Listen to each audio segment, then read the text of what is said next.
Hi, welcome to the Silver Spleen. Yeah, I know my voice sounds funny. I'm still sick. Deal with it.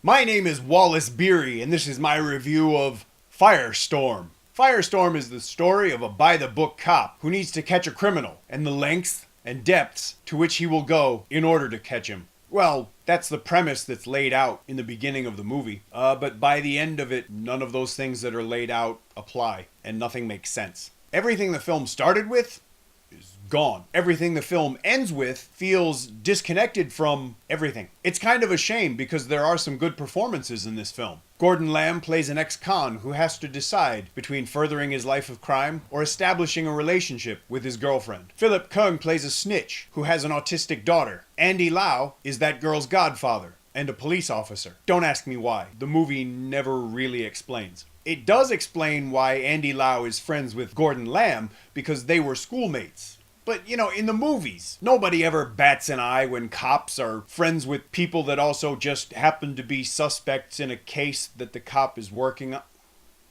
Especially cops who are bulletproof and impervious to damage and are deadly accurate shots with assault rifles fired from the hip. To be fair, almost none of this movie is logical. Two people fall off a roof. They end up on a metal grate that gets caught by two laundry racks that hang outside people's window. And then they get up and they fight on the metal rack, which eventually gives way and they fall 6 more stories down to the ground where they get up and keep running. At times I got caught up in the story because, as I said, there's some good acting and some interesting plot lines. There are quite a few noteworthy moments, and there was at least one where I was actually shocked. Now, the original premise of the film that it laid out was really interesting, and I was really looking forward to seeing how it got resolved, but plot points begin and they fade away. New plots begin, they arrive. Saying they begin implies that there's explanation and detail, and there isn't. It's unfortunate because there are some good performances in this film, but those performances end up hamstrung by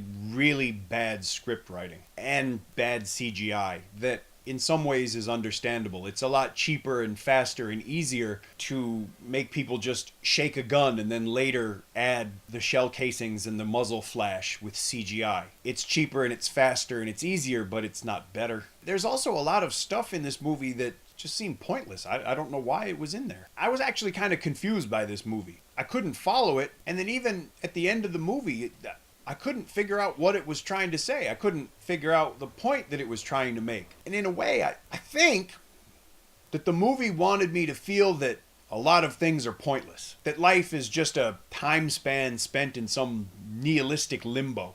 Which is fine, except that if you make a movie about nihilism, it's kind of hard when the movie itself is nihilistic. What I mean is a movie about pointlessness still has to make a point. Otherwise, you haven't even made a point about not making a point. See my point?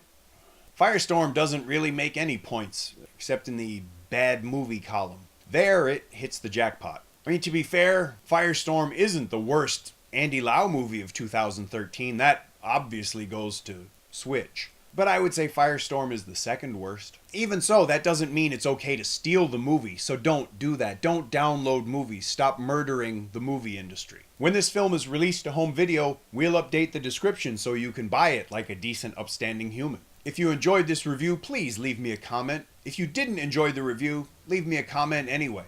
If you think that you'd be interested in finding out more about the Silver Spleen, please follow me on Twitter and on Facebook, because those are the places I'm more likely to post stuff that doesn't make it into reviews, like pictures of movie posters, pictures of movie people, pictures of movie sets, but not pictures of food, I promise. And if you really enjoy the channel, please subscribe.